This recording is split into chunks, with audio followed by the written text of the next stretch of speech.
Hey kids, sorry it's been a while. Usually I did the videos earlier. The Olympics were going on. How did you like the Olympics? That was a good Olympics for us at the United States. But it doesn't matter who won the most trophies, medals. It doesn't matter who won the most medals, uh, who won the most contests. What matters is all these countries coming together in peace and harmony. And that's what the Olympic spirit is all about.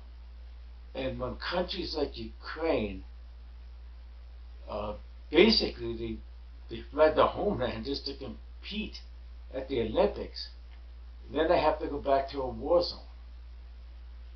And that just shows the courage and the strength that those people have.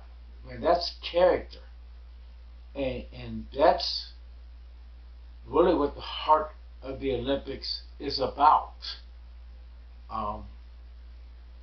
Forgive me for messing up a few words. I haven't been 100%.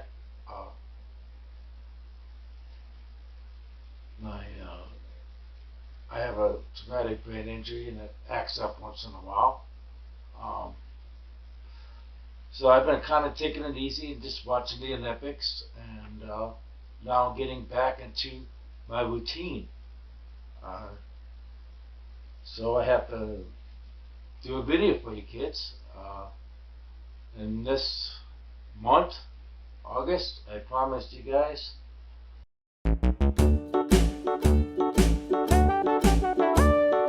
Hickory dickory dock, the mouse ran up the clock. The clock struck one, the mouse ran down. Hickory dickory dock, tick tock, tick tock.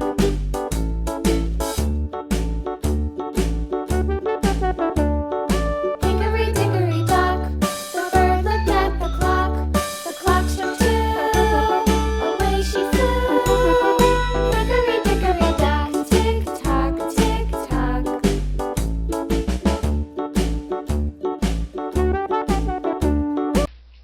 Alright, the video cut off.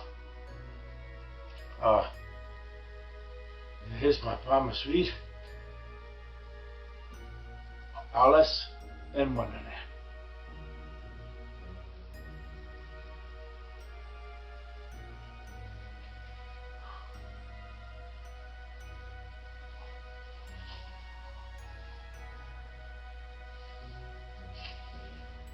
This little good book belongs to me.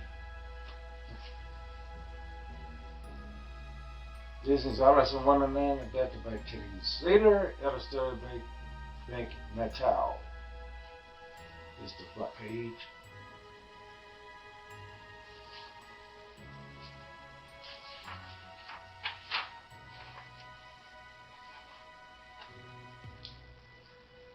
On a golden spring day, a young girl named Alice was sitting by the river, listening to her sister read aloud from a history book. At least that's what Alice was supposed to be doing. Instead, she was playing with Dana, her cat, which was more fun. "I wish you could talk back to me, Dana," she said. "I'm sure you would have many interesting things to say." The sun was so bright and the air was so warm that Alice was soon daydreaming. Slowly her head began to nod. Oh, okay. Here she is playing with her cat, Dana.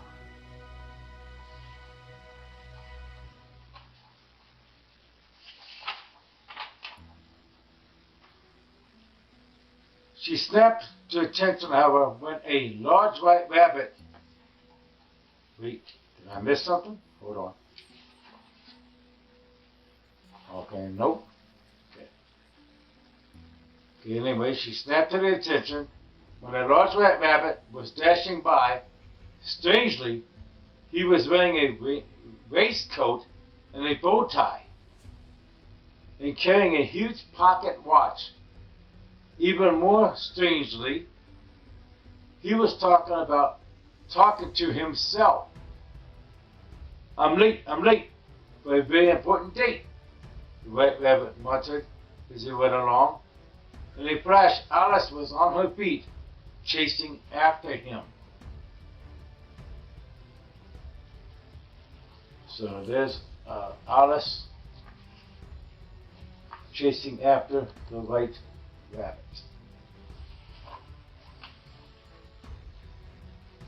Still fretting, the rabbit took a giant hop onto the hollow street, exclaiming, "Oh, my fur and whiskers! I'm late, I'm late, I'm late."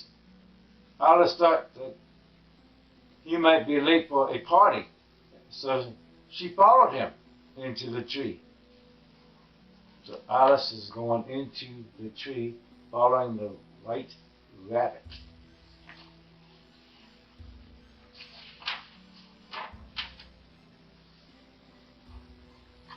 Suddenly, Alice stumbled, then tumbled head over heels into a deep hole.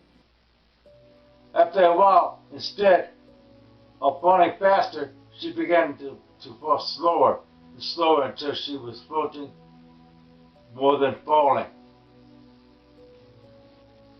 Alice landed gently, just in time to see the rabbit's white pup with tail disappear behind a tiny door. Since she was too big to follow the white rabbit, Alice wandered off by herself. So this Alice, she's floating downward. And there's the rabbit going into the door. Where's the rabbit going?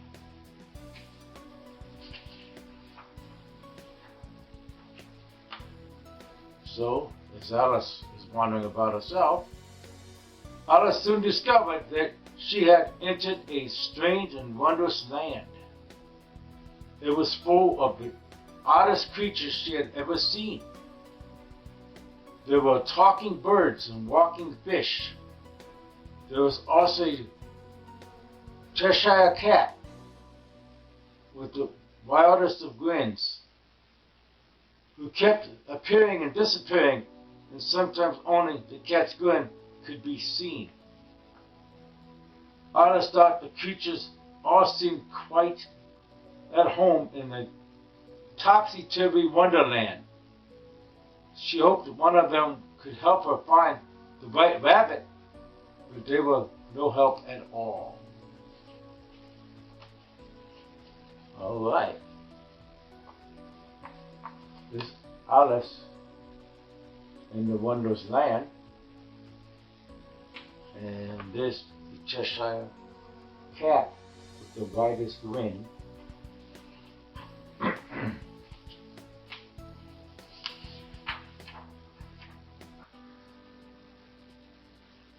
Alice walked to a forest and came across a pair of Polly twins. The names were written on the counters. "I see that you are Toodle-dee and Toodle-dum," she greeted them. "But when first meeting someone, you should shake hands and state your name and business," said Toodle-dum, grabbing Alice's hand. "That's manners," said Toodle-dee, grabbing her other hand. With that, the tubby twins danced Alice around and swept her off her feet. But they were so rough that they flipped her over and knocked her onto her back. Alice was not amused. Alright. Here's the first page I read.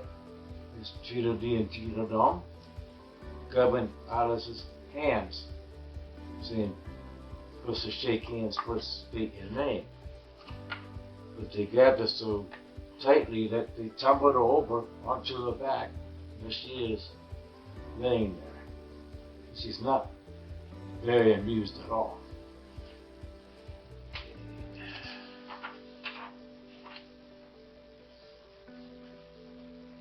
Talk about manners, Alice exclaimed as she picked herself up and brushed herself off.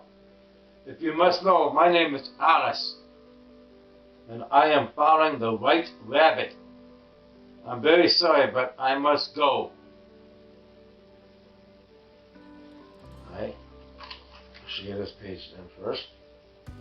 This Alice, she told her name, and Steely and Tweedledum just standing there kind of dumbfounded, like,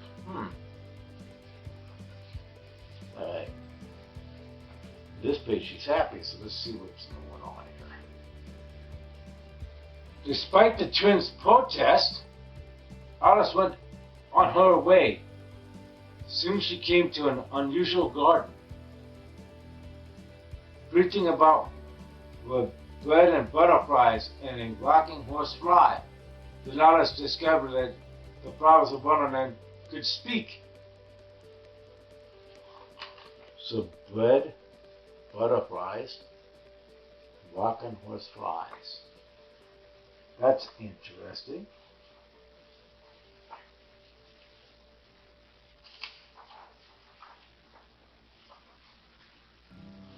What kind of flower are you?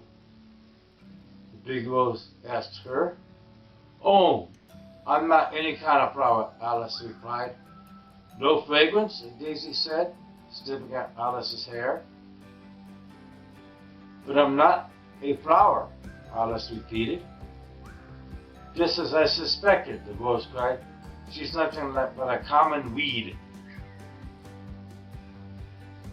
Leave, shouted all the flowers together. We don't want you in our lovely garden. Alice was forced to run away. So, since she had no fragrance, this big rose, and then this the other flowers, and they all think Alice is a weed.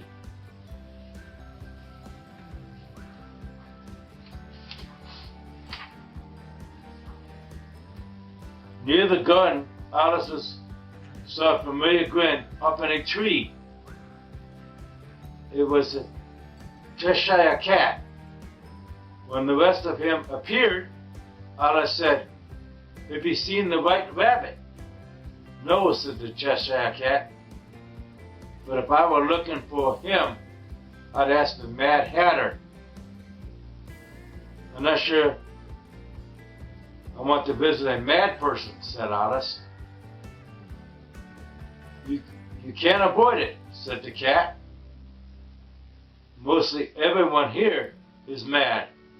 And with that, the cat began to disappear. Uh-oh. So I'm going to show you the cat. Just the cat. You can see he's barely there. So he's beginning to disappear. It was telling Alice to go see the Mad Hatter.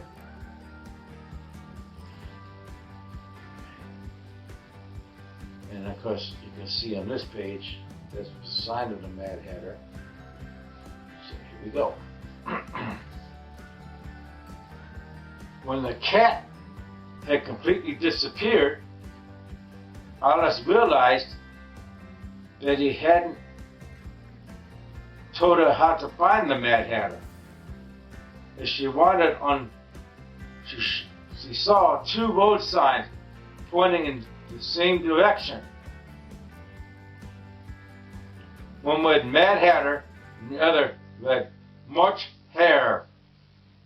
Alice still had no wish to meet a Mad Hatter. She hoped the March Hare might know the mysterious White Rabbit too. So, both signs are pointing the same way. So she goes, I was going to follow the sign. Here we go. So Alice followed the signs to a clearing in the woods, where the Mad Hatter was giving a tea party. "No room," the Mad Hatter howled as Alice plopped down on one of the many chairs around the table. "But there's plenty of room," Alice protested.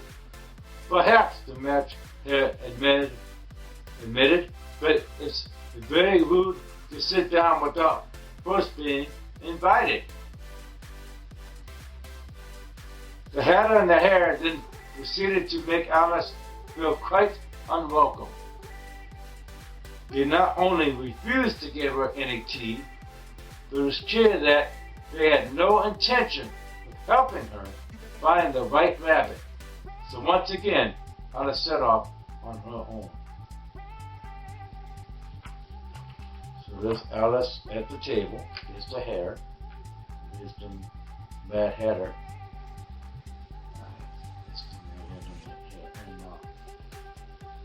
Making Alice feel uncomfortable and making her feel unwelcome.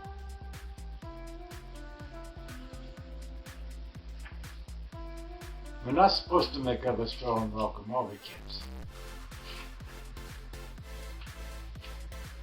So we go. So Alice soon came across one of the strangest creatures she ever met in this very strange land.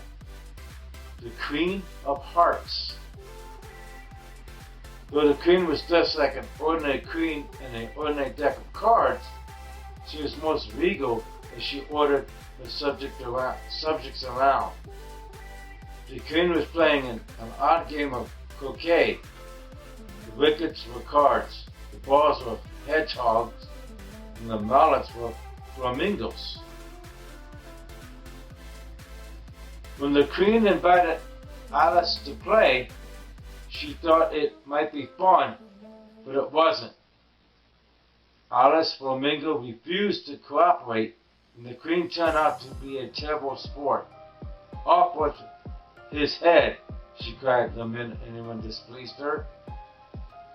Alice considered leaving the game since she very much wanted to keep her head, but she also wanted to meet the right rabbit, who she felt was very near indeed.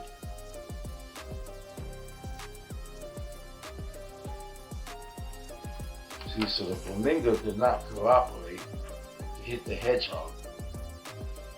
And the queen was being mean.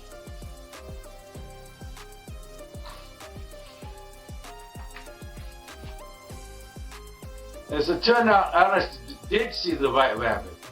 He was working for the queen. Alice was just about to introduce himself to him when the Cheshire Cat made another of his unannounced appearances. Alice watched in horror as the mischievous cat tripped up the queen and then promptly disappeared. And when the queen turned accusing eyes on Alice crying, "Off with her head," Alice decided it was time for her too to disappear. See? So Cheshire Cat tripped the queen. Alice was trying to introduce herself to the white rabbit, who she really wanted to follow. And she said, "Well, time for me to go, get out of here." So, without so much of a hello or goodbye to the white rabbit, Alice took off into the woods.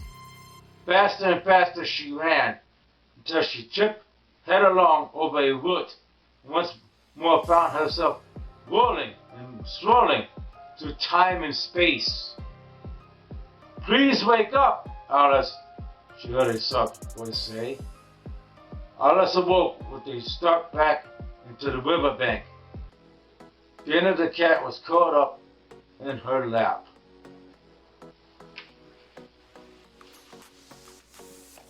Alice's sister, and this is the cat. in her lap, and she's sitting back by the tree.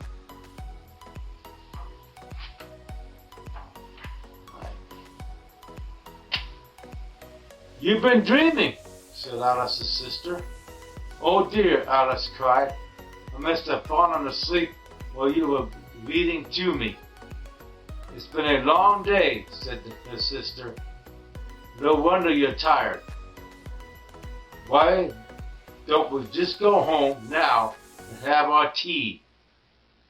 "I seem to have lost my taste for tea," Alice said, recalling the Mad Hatter's tea party. "But I certainly would like to go home." Alice's sister gave her a puzzled look. Then she took Alice's hand and they walked home together. The end. So there's Alice and her sister walking home together. Alright. But there's a couple morals in this story. One, people in Wonderland were kind of rude to Alice. It wasn't kind. They made her feel unwelcome. They kind of bullied her a little bit. And that is wrong. And I thought that this was kind of a fitting story, even though I had it planned since the beginning of the year, because I planned all these reads ahead of time. But it turned out to be this is the right time because of all the bullying and hate and everything going on in the internet world. You know, we have to be kind to each other. We have to make others feel welcome. We have to accept others for who they are. But that's what makes the world a better place.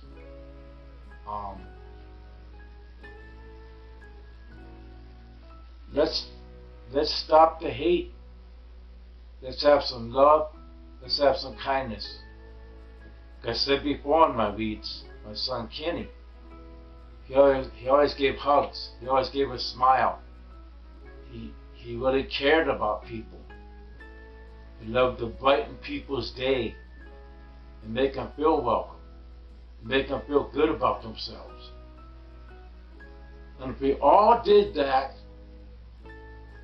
the world would be a much better place. Thank you. I hope you enjoyed this read.